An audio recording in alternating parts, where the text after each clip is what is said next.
Yes, team, and welcome to session 7 of Mindset Mastery. So, throughout today's session, I want you to completely change the way that you, one, view yourself, and two, the world. Because everything that you know, everything that you've been led to believe, up until this point in life, is the way you've been programmed. Programmed by your parents, programmed by your partners, programmed by the past, beliefs that you've built, limiting beliefs that you've built, self-doubt that you've built. Everything up until this point, when I just clicked my finger, is a story. Now, perception is the only way you see the world based on references you've been given and beliefs that have been installed. So you didn't just suddenly not believe in yourself as a 5-year-old. Someone installed a belief in you based on their perception and the world and everything in it. So essentially kind of acceptances, stories and concepts, we just tend to accept them and we just believe them and we're like, okay, well, you know, my dad said no one in our family's ever been successful, so that's just the way it is. You know, my dad said that everyone in our family's always been big, so I'll just settle for fat.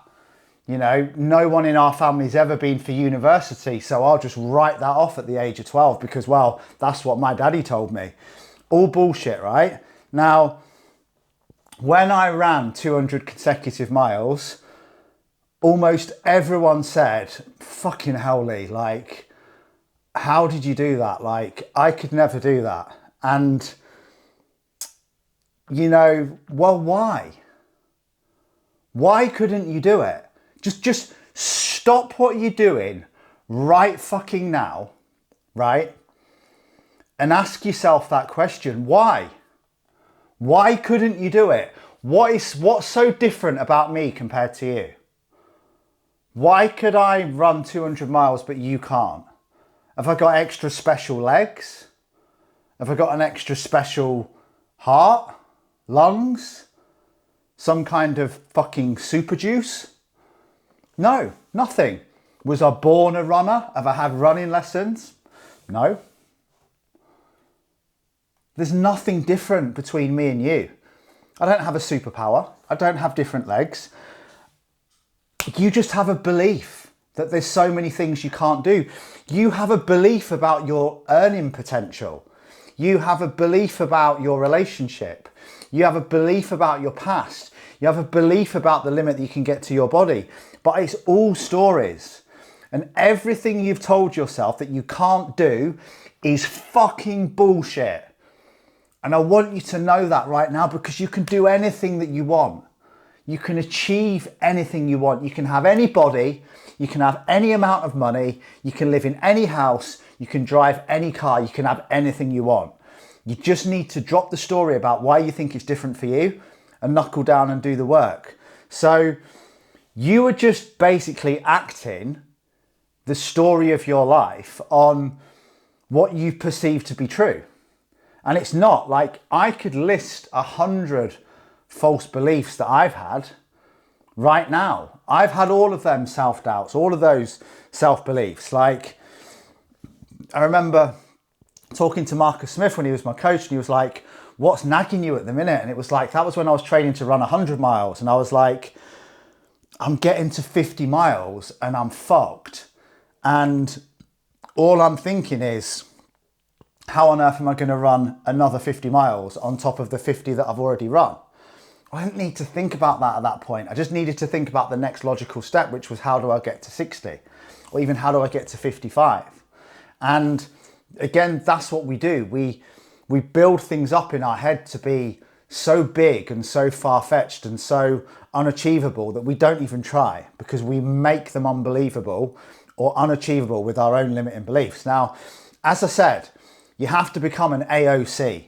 And an AOC is an agent of change. So it's time for you to transform. It's time for you to truly believe you're worthy of success. You're worthy of the body you desire. You're worthy of the business you desire. and it's time to grow into the best ever version of you. But that requires change on all levels. And that is the difference between you and I. I was willing to change. I was willing to do things that other people wouldn't do. I can't say I want to run 200 miles and keep getting pissed every weekend. I can't say I want to run 200 miles but not do the training runs. I can't say I want to run 200 miles but give up every time my legs hurt. Like I said, my legs were no different to yours. I didn't have a superpower. I just had a belief that I would make the changes that I needed to make in order to do the thing. Now, what you're going to continue to learn on this course is the most important part of the journey. So many people have said to me, I don't need this mindset stuff, Lee. I just need the nutrition and training. I just need you to teach me content creation for my business. I just need you to teach me how to do reels. I just need you to teach me how to sell. And they all fail. Trust me, I've tested this on thousands and thousands of clients. This is not my first rodeo. I've been doing this 20 years. And if you don't need a mindset coach, why does Rory McIlroy have one? Why does Tiger Woods have one? Why does Novak Djokovic have one? Why do the most elite people in the world employ the most highly specialized people to help them work on their mindset? Yet you, Jenny from the block, doesn't think she needs to do mindset videos. She just wants the training and nutrition plan. Like, don't lull yourself into that thing. Like, mindset work isn't just about, oh, I'm fucking depressed, so I need to get out of this situation. It's about taking yourself to new levels. And that's where it gets misconstrued in the personal development world. People think you have to be struggling to do mindset work. Do mindset work irrelevant of whether you're struggling or not, and use it to take you to the next levels. Now, people who come on board and they just want my tactics and they want my strategies and they want my nutrition plan, but they don't believe that they need to change, they just need the plan, they fail every time. And I promise you, it's 80% mindset, 20% training and nutrition. You essentially already know what you need to do with your training and nutrition. You just keep not fucking doing it. And why is that? Because your mindset's not in the right place. You know you need to stop drinking, but you keep drinking. Why? Because your mindset's in the wrong place. You know you need to track your food every day, but you keep only doing it for 3 days and then having a McDonald's. Why? Because your mindset's not in the wrong place.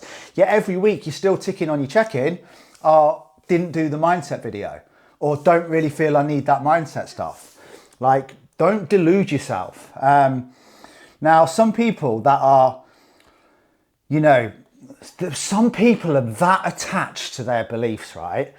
They're that locked into what they think they need and they don't need and X, Y, and Z, that they will literally fight like crazy to protect them. It's mental. Like, someone will have a belief that I need 7 different diet days. No, what I won't do, I won't listen to the person who's got a degree in nutrition and has coached over 2,000 clients to results. I'll tell them what I need and I'll fight to protect that belief that I've created. Like, people do this in business, they do it in relationships, they do it in fitness, they do it in nutrition. Like, they're that locked into what they believe they need and what's right for them and what they can achieve and what they can't achieve, that they'll literally fight to protect it and go crazy if anyone should dare challenge their beliefs. And that's the person who's never going to succeed, because they're basically saying, I'm not going to be an agent of change.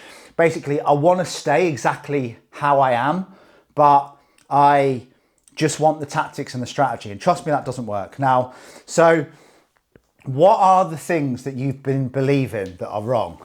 And I wrote down 5 here. So 1 is your identity creation.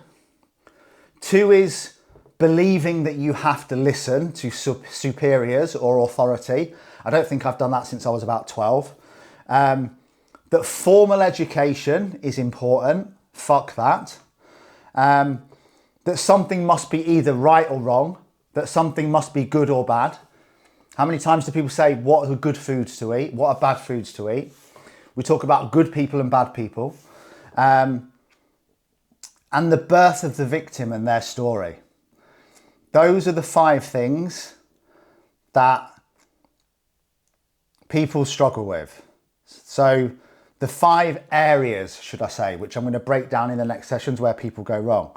So people will say, as a person with X, blah, blah, blah, blah, blah. Because of what happened to me there, blah, blah, blah, blah, blah. Total victim story. They've created their identity. Because I'm a parent, X, Y, and Z. Because I'm this age, X, Y, and Z. Because this happened in the past, X, Y, and Z. Now, it's like a victim identity crisis, and I can't tell you what my belief is without telling you who I am. And that will be morphed to the victim story. I've seen mindset coaches do this on stage, right? And they say, who are you? They say, I'm Dave, I'm an IT consultant, and I've got 3 kids, and I live in Sheffield with my wife, Sharon. Well, no, who are you, Dave?